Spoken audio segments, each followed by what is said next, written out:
Now it's time to solve what I think is one of the most challenging problems that I have my students work on. One of the longest problems. There are many steps along the way here, and that's what I think makes this a challenging problem. I don't think any of the individual steps by themselves are that difficult, but the thought process goes through so many steps and there's so many little places to make an error that I think that makes this a fairly challenging problem.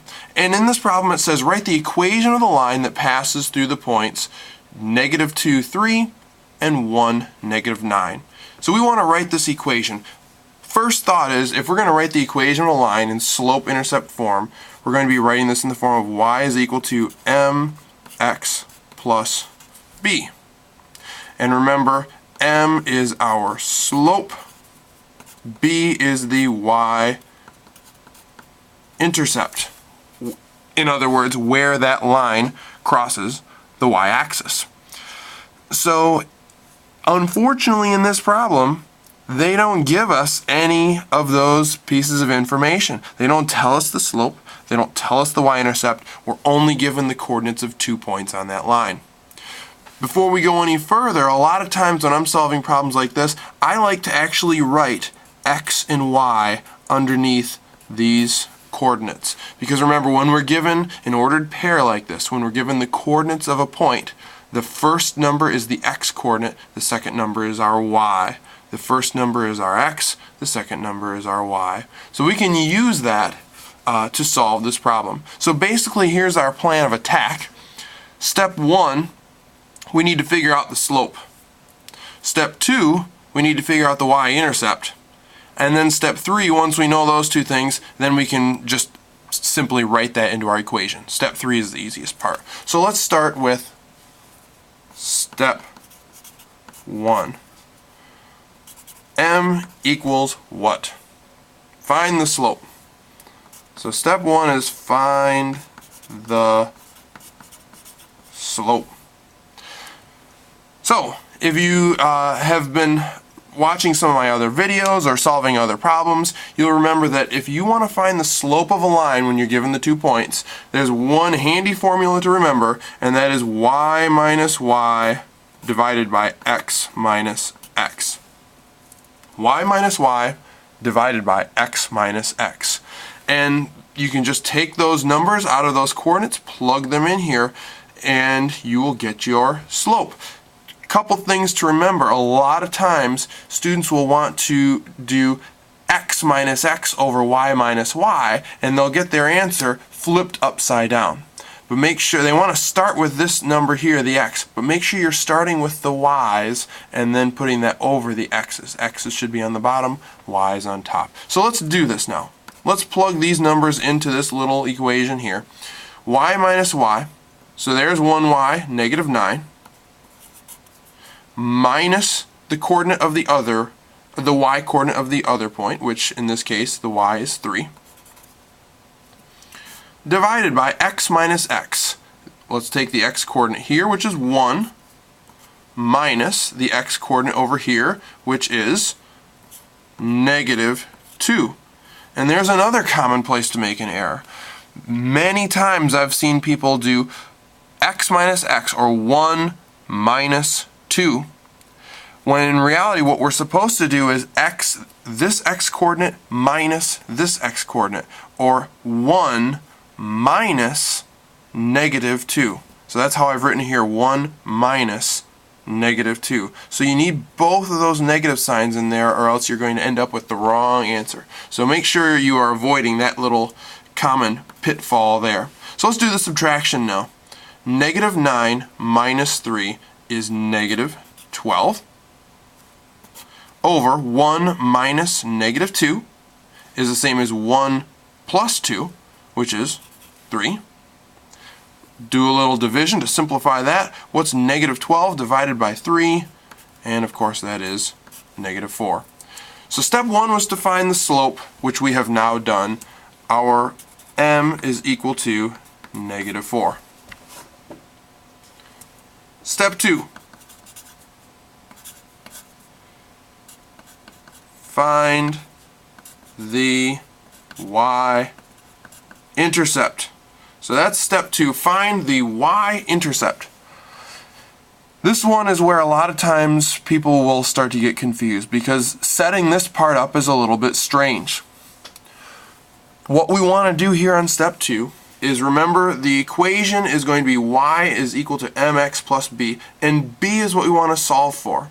So let's start by rewriting that equation.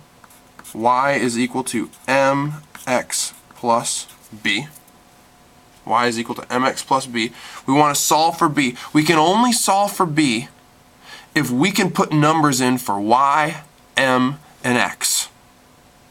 That's the only way we can solve for b. If we want to figure out b, the y-intercept, we have to put numbers in for y, m, and x. And thankfully now we know all of those numbers. We know the m, the slope, is -4. We can just put that in right there. But where do we get the y and the x? Turns out we are given x's and y's up here in the question itself. It gives us 2 points. Each point has an x coordinate and a y coordinate. So we could use -2 for x, and we could use 3 for y.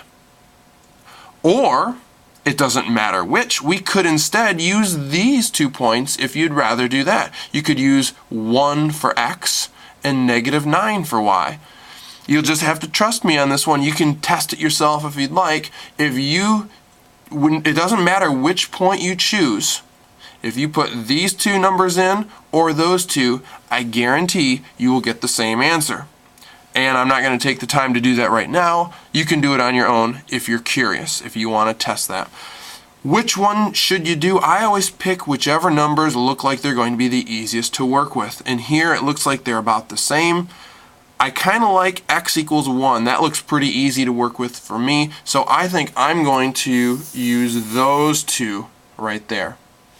So let's put those numbers into our equation. Let's start with y.